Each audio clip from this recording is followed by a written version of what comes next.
Hey everyone, in today's video we are doing a full review of the brand new fragrance from Roja, and this is called Aoud Extraordinaire.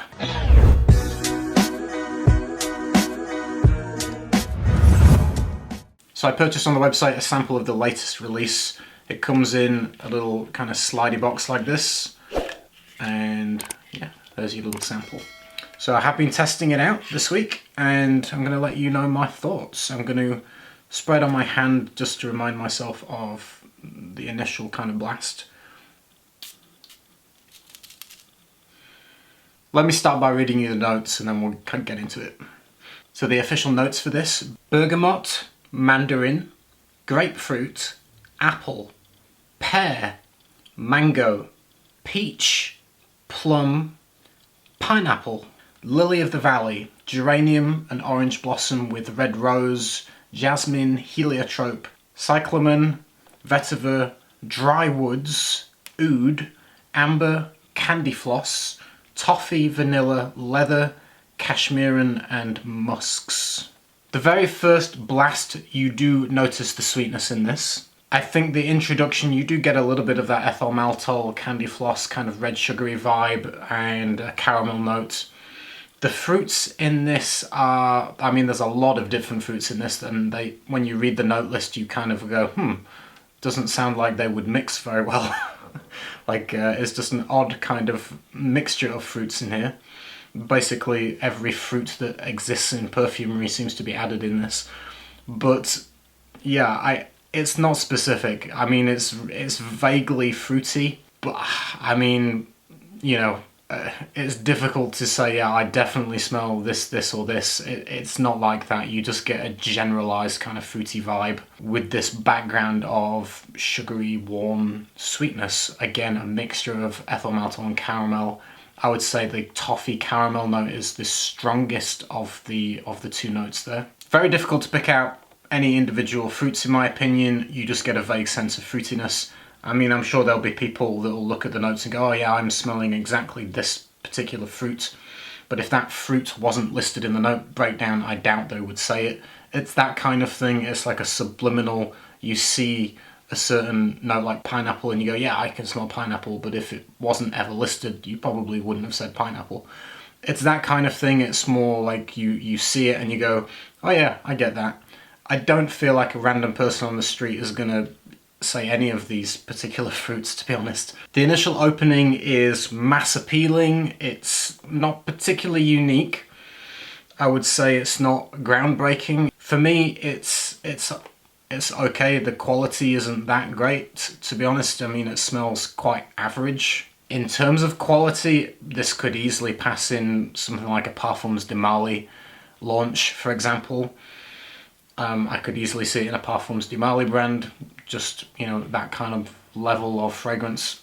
After a few minutes, I would say maybe it goes slightly more on the tropical fruit side, where you might say maybe a little bit more of the mango comes out, but it's kind of, there are a lot of florals listed in this. They don't really come out on my skin a whole lot. I think you get a nuance of them as it starts to dry down in the mid, but they are overtaken by the sweet elements in here.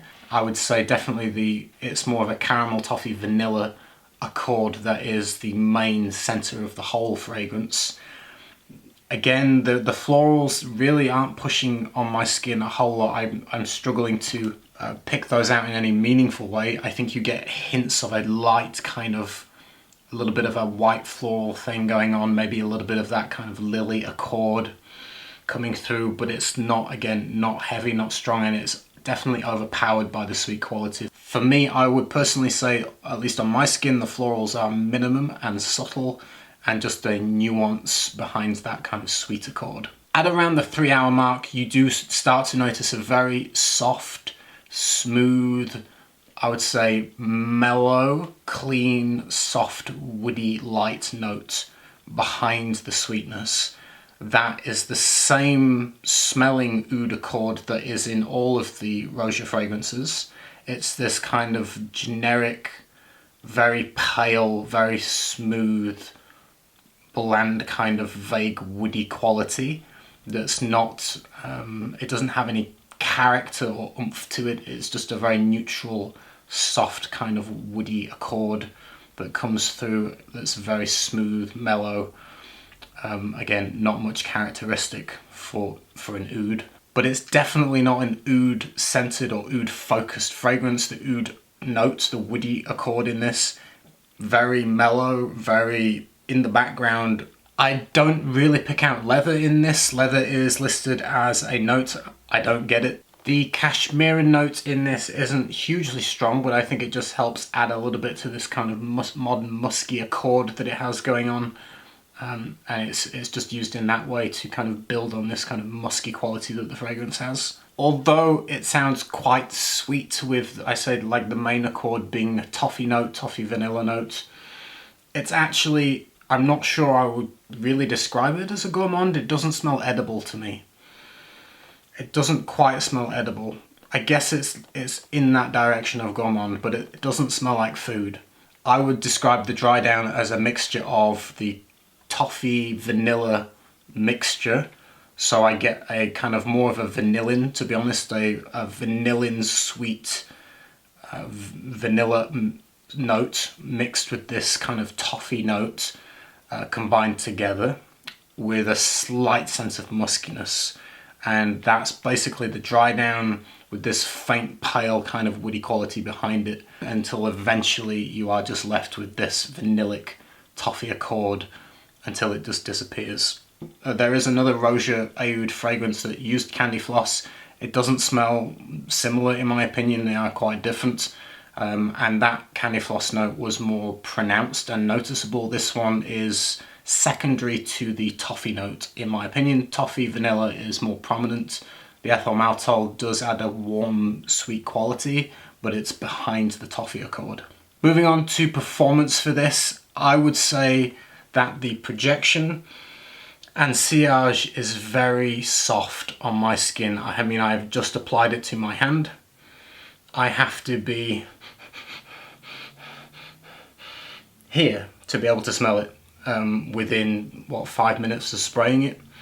I find that it doesn't really project on my skin even after first applying, so the projection sillage is minimal. You would have to overspray, and even then it's not huge, at least on my skin. Skin chemistry is different on different people.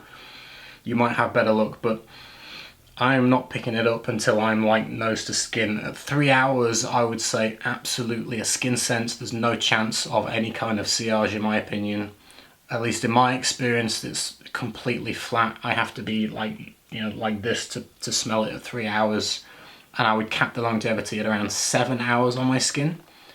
So the performance isn't great for the price tag. It is £595 for the bottle, which is 100 ml. It's very expensive. I don't really get a whole lot of oud. It's subtle, it's nuanced, it's not the highest quality. It's a very just mellow, smooth, woody accord behind this synthetic toffee note, toffee vanilla. Yeah, I can't rave about the quality. I don't think it's there in this one. Personally, I think it's overpriced. It's one of the more disappointing ones from the Aoud collection. In terms of value for money, I don't think it's there. Just a personal opinion. Value is in the eyes of the beholder. If you love the way it smells, then, you know, however you want to spend your money. I wouldn't personally spend £600 on that. My favourite from the Aoud collection, in my own opinion, is the original Aoud. You know, nothing after that, just the Aoud. That's the best one in my personal opinion. And if you want to hear my thoughts on the others, I covered the majority of them in another video if you want to check that out. Honestly, the only thing extraordinary about this is that they can get away with, you know, creating a mediocre quality perfume that doesn't perform well and still charge £600 a bottle, and people will buy it. That's extraordinary. The fragrance itself, not so much. Hope you find that useful if you were planning on checking this one out. Hopefully that gives you a good insight on what to expect. I will see you soon with some more videos. Take care everyone, have a good day.